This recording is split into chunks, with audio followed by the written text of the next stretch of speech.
ये जो चर्चा पूरे देश में एक खौफ का माहौल बना हुआ है, क्या वास्तव में एसआईआर के जरिए आप मतदाता सूची को साफ करना चाहते हैं या वोटर को ही साफ करना चाहते हैं?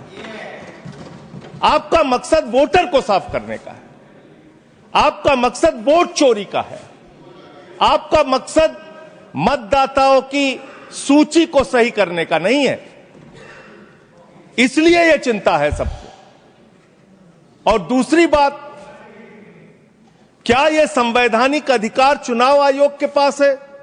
देश में जो दिल्ली का जो चुनाव हुआ सर, उस दिल्ली के चुनाव में हमने बार बार शिकायत की चुनाव आयोग से। चुनाव आयोग चुनाव के दौरान दी गई शिकायतों को गंभीरता से लेने और उसका निस्तारण करने के लिए बना है। दिल्ली के अंदर जो नई दिल्ली कॉन्स्टिट्यूएंसी है, अरविंद केजरीवाल जी की कॉन्स्टिट्यूएंसी, वहां पर सर चुनाव शुरू होने से पहले ही 42,000 वोट काट दिए गए। 42,000 वोट काट दिए गए। उसका कोई कारण पता नहीं क्यों काट दिए गए, वो 42,000 वोट काट दिए गए। मान्यवर, इसी विधानसभा के क्षेत्र में लोकसभा के चुनाव में जिन मंत्रियों के घर में 3 वोट था, जिन सांसदों के घर में 5 वोट था, वहां किसी के घर में 33 वोट हो गया, किसी के घर में 26 वोट हो गया, किसी के घर में 22 वोट हो गया। और इसका सारा प्रमाण मान्यवर हम लोगों ने चुनाव आयोग को लिख कर दिया। तो आप तो कहते हैं मुसलमान देश की आबादी बढ़ा रहे हैं, आप तो 6-6 महीने में 18-18 साल के बच्चे बढ़ा ले रहे हैं, 33-33 वोट बढ़ा ले रहे हैं। ये कहां से आ रहे हैं? ये कहां से आ रही है? आबादी आपकी कैसे बढ़ रही है? दिल्ली में पूरी तरीके से आपने चुनाव का घपला किया, जिसका हम लोगों ने लिखित शिकायत दी थी। एक ही भारतीय जनता पार्टी के पदाधिकारी ने 11,000 वोट कटवाने के लिए शाहदरा में एप्लीकेशन दी थी। 24 बीजेपी के कार्यकर्ताओं ने 4800 वोट कटवाने की एप्लीकेशन जनकपुरी में। सर चुनाव की गड़बड़ी, सर हमने दिल्ली के अंदर बड़े पैमाने पर वोट काटे गए और चुनाव में खुलेआम गड़बड़ियां की गई। अब बात करते हैं बिहार में। सर बिहार में आपने अचानक कहा पूरे राज्य का एसआईआर होगा। एसआईआर आपने कराया, करीब करीब 65 लाख वोट काट दिए वहां पे। और मान्यवर, मैं आपके सामने कुछ विधानसभाओं की सूची पढ़ना चाहूंगा। मोतिहारी में 54,000 वोट काट दिया, बीजेपी 13,000 वोट से जीती। गोपालगंज में 66,000 वोट काट दिया, बीजेपी 28,000 वोट से जीती। संजय जी बरौली में 46,000 वोट काट दिया, बीजेपी 12,000 वोट से जीती। अनमोल में 37,000 वोट काट दिया, बीजेपी। एसआईआर क्या है? मतदाता सूची का सुधार करने की प्रक्रिया है, और वो कर रहे हैं तो भी विरोध कर रहे हैं। पुरानी मतदाता सूची कर रहे हैं तो भी विरोध कर रहे हैं। भाई, मतदाता सूची पुरानी हो या नहीं, आपका हारना तय है। ये मतदाता सूची से नहीं होता। मान्यवर, उन्होंने कहा, अपने लॉजिक के समर्थन में कहा कि भारतीय जनता पार्टी को कभी एंटी इनकम्बेंसी का सामना नहीं करना पड़ता। मान्यवर, एंटी इनकम्बेंसी इनके खिलाफ होती है जो जनहित के विरुद्ध काम करे। ये बात सही है कि भाजपा को एंटी इनकम्बेंसी का फायदा विरोध बहुत कम करना पड़ता है। हमारी सरकारें बार बार चुनकर आती हैं, चाहे राज्य में है या केंद्र में। परंतु ऐसा नहीं है कि हम 2014 के बाद एक भी चुनाव नहीं हारे।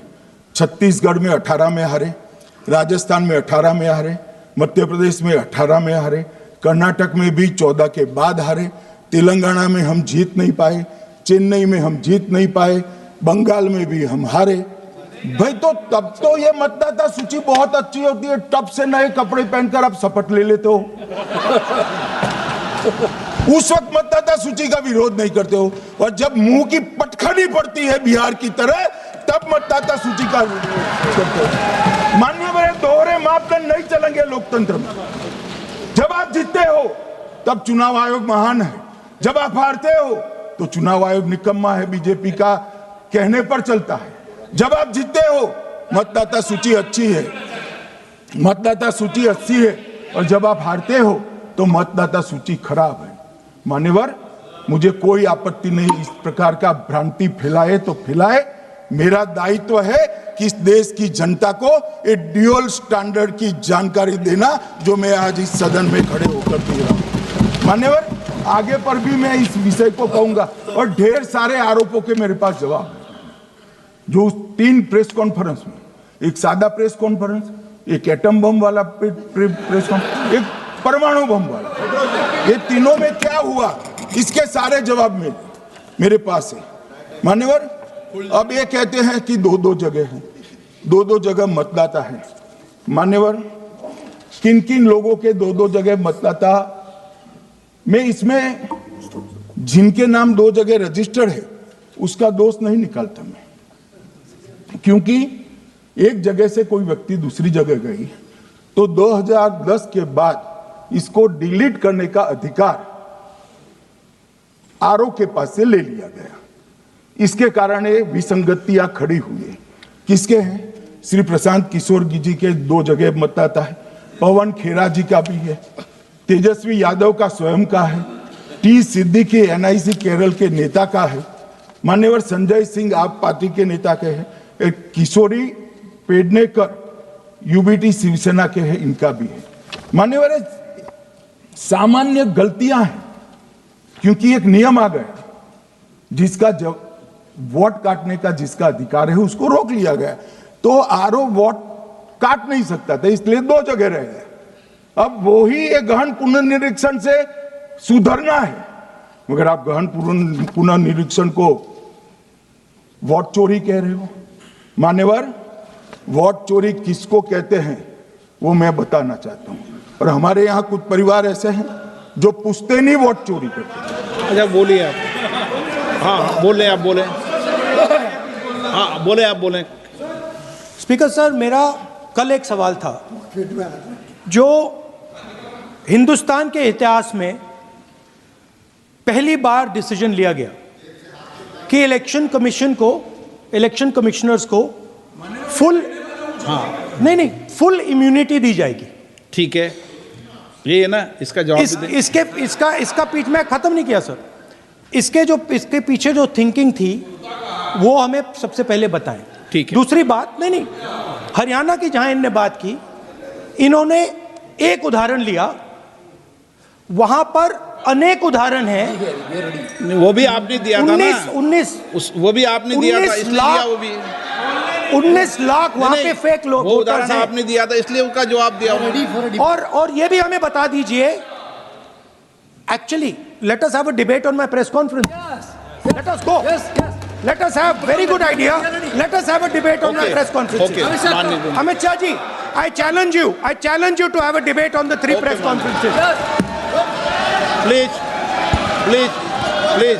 ठीक है, बैठ जाइए, बैठ जाइए। मान्य, प्लीज मान्य, आपने बात की थी, प्लीज।